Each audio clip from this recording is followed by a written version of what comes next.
अध्यक्ष महोदय, भाजपा जब भी कोई नया बिल लाती है तो वो अपनी नाकामी छुपाती है। भाजपा वाले मुसलमान भाइयों की वक्फ की जमीन चिन्हित करने की बात कर रहे हैं, जिससे महाकुंभ में जो हिंदू मारे गए हैं या खो गए हैं उनको चिन्हित करने की बात पर पर्दा पड़ जाए। अध्यक्ष महोदय, मुझे खुशी इस बात की कि हमारा धर्म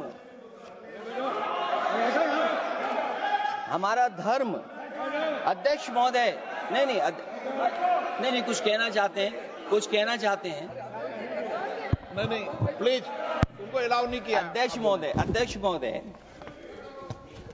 कुंभ में आस्था सबकी है, कोई ऐसा नहीं जिसकी आस्था ना हो। और कुंभ कोई पहली बार नहीं हो रहा था। ये भारतीय जनता पार्टी के लोगों ने ऐसा प्रचार किया कि 144 वर्षों के बाद पहली बार महाकुंभ होने जा रहा है और लोग निकल पड़े। सरकार ने कहा कि हमारी तैयारी 100 करोड़ की है। आप कहते टेक्नोलॉजी का हम इस्तेमाल करेंगे, जमीनों को हम मैपिंग कर करके डेटा एंड रिकॉर्ड ठीक करेंगे। अध्यक्ष महोदय, ये बताएं कि वो 30 लोग कौन थे, उनके नाम क्या थे जिनकी जान चली गई, न केवल जान जाने वालों की, बल्कि अध्यक्ष महोदय ये सरकार बताए कि जो लगभग 1000 हिंदू खो गए हैं, जो अभी तक नहीं मिले, जो अभी तक नहीं खोज पाए हैं, वो 1000 हिंदू की सूची कहां है? और फिर धर्म कारोबार की बात है, जो ये लोग अध्यक्ष महोदय, मैं कार सेवक वाली बात इसलिए नहीं छेड़ना चाहता हूं।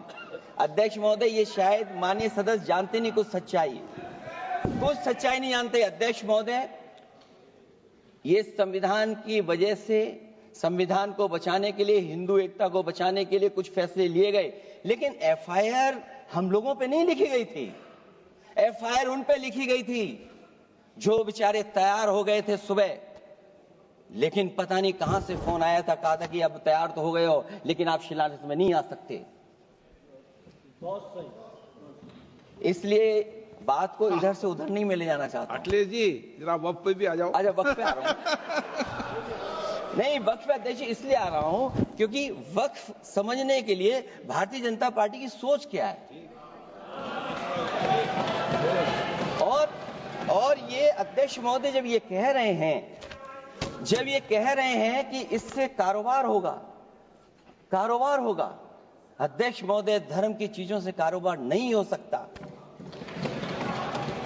हमारे उत्तर प्रदेश के मुख्यमंत्री जी ने भी कहा कि कारोबार होगा।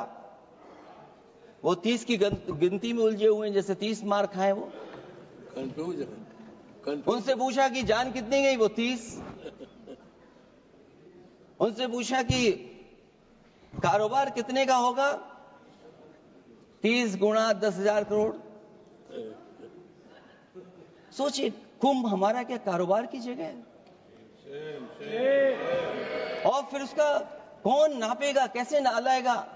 और फिर हमारे माननीय मंत्री जी कह रहे हैं कि जमीन, चाहे वो रेलवे की हो, चाहे वो डिफेंस की हो, वो भारत की जमीन है। मैं भी स्वीकार करता हूं कि रेलवे की जमीन भी भारत की है, डिफेंस की भी जमीन भारत की है। क्या डिफेंस की जमीन नहीं बेची जा रही मंत्री जी?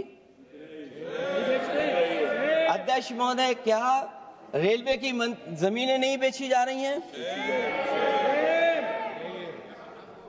अध्यक्ष महोदय, केवल यहां तक नहीं, कितना हस्तक्षेप होता है।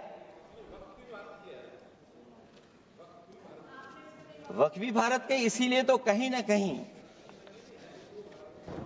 वक्फ की जमीन से, अध्यक्ष महोदय, माननीय मंत्री जी बताएं, और मुझे उम्मीद है कि जब जवाब देंगे तो बताएंगे कि वक्फ की जमीन से बड़ा मुद्दा वो जमीन है जिस पर चीन ने अपने गांव बसा लिए हैं, लेकिन कोई बाहरी खतरे पर सवाल बवाल न करे, इसलिए ये बिल लाया जा रहा है। और माननीय मंत्री जहां से आते हैं, जिस प्रदेश से आते हैं, कम से कम ये तो बताएंगे कि वहां कितने चीन ने गांव बसा लिए, घर बन गए हैं। अध्यक्ष महोदय, आपके माध्यम से सरकार गारंटी दे कि वक्फ की जमीन कभी भी किसी भी पैतरेबाजी से किसी और मकसद के लिए किसी और को नहीं दी जाएगी।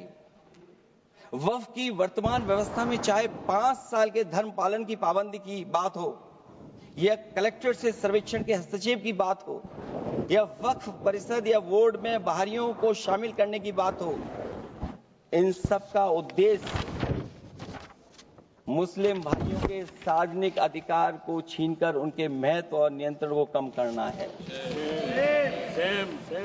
ट्रिब्यूनल के निर्णय को अंतिम न मानकर उच्च न्यायालय में लेकर जाने की अनुमति देना दरअसल जमीनी विवाद को लंबी न्यायिक प्रक्रिया में फंसाकर वक्फ भूमि पर कब्जों को बनाए रखने का रास्ता खोलेगा। सबसे बड़ी बात यह कि वक्फ बिल के पीछे की न तो नीति सही है, न नियत। ये देश के करोड़ों लोगों से उनके घर दुकान छीनने की भी साजिश है। भाजपा एक अलोकतांत्रिक पार्टी है। वो असहमति को अपनी शक्ति मानती है। जब देश के अधिकांश राजनीतिक दल वक्फ बिल के खिलाफ हैं, तो उसे लाने की जरूरत क्या है जो जिद क्यों कर रहे हैं सरकार? वक्फ बिल का लाना भाजपा की सियासी हट है। वक्फ बिल भाजपा की सांप्रदायिक राजनीति का नया रूप है। वो तो आपको काटेगा, और इसलिए काटेगा कि अध्यक्ष महोदय बाहर ये लिखते हैं सत्यमेव जयते, बाहर है लिखते सत्यमेव जयते, भाजपाई अंदर असत्य बात कहते। भाजपा वक्फ बिल लाकर अपने उन समर्थकों का तुष्टीकरण करना चाहती है जो भाजपा की आर्थिक नीति, महंगाई, बेरोजगारी, बेकारी और चौपट अर्थव्यवस्था से उसे छटक गए हैं।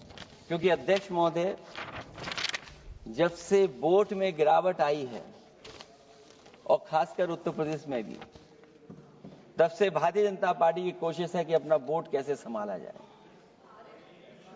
ये वोट को संभालने के लिए बिल लाया गया है। भाजपा का लक्ष्य वक्फ की जमीनों पर है। इन जमीनों का नियंत्रण अपने हाथ में लेकर इन जमीनों को पिछले दरवाजे से अपने लोगों के हाथों में दे देना चाहती है।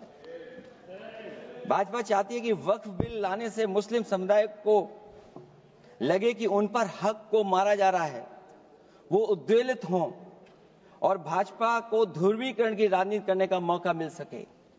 क्योंकि अध्यक्ष महोदय, भाजपा का लक्ष्य यह है कि ध्रुवीकरण हो, क्योंकि वो जानते हैं कि ध्रुवीकरण जितना होगा उससे वो लाभ उठाने में आगे रहेंगे।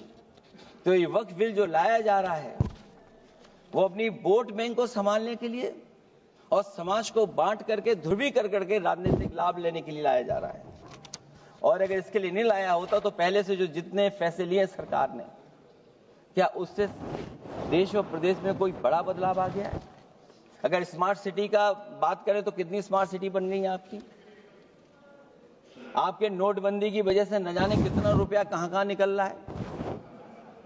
और डर तो ये लगता है कहीं भाजपा वाले दूसरों के पैसा रख करके न पकड़वा दें। वक्फ बिल के आने से पूरी दुनिया में एक गलत संदेश भी जाएगा। इससे देश की सेकुलर इमेज को बहुत धक्का लगेगा। वक्फ बिल भाजपा की नफरत की राजनीति का एक और अध्याय है। मैं अंत में कहना चाहता हूं कि अभी तो आपने साथी संभाल लिए हैं, एक साथी तो मुझे दिखाई नहीं दे रहा है, और हमारे जिनका हमने सम्मान किया हमें कहां ले गए आप, और हमें यहां छोड़ गए आप, हमें छोड़ गए। हमें देखिए सभापति महोदय देखिए राजनीति क्या है। हमने आपका हाथ पकड़ा और हम यहां आ गए, और आप हमारा हाथ छुड़ा करके वहां चले गए। इसलिए देखिएगा कब हमारा इनका हाथ मिल जाए। और मैं अध्यक्ष सभापति महोदय ये कहना चाहता हूं कि वक्फ बिल भाजपा के लिए वाटरलू साबित होगा, क्योंकि ऊपर से तो हाँ कह रहे हैं, लेकिन अंदर ही अंदर बहुत सारे साथी सहमत नहीं है।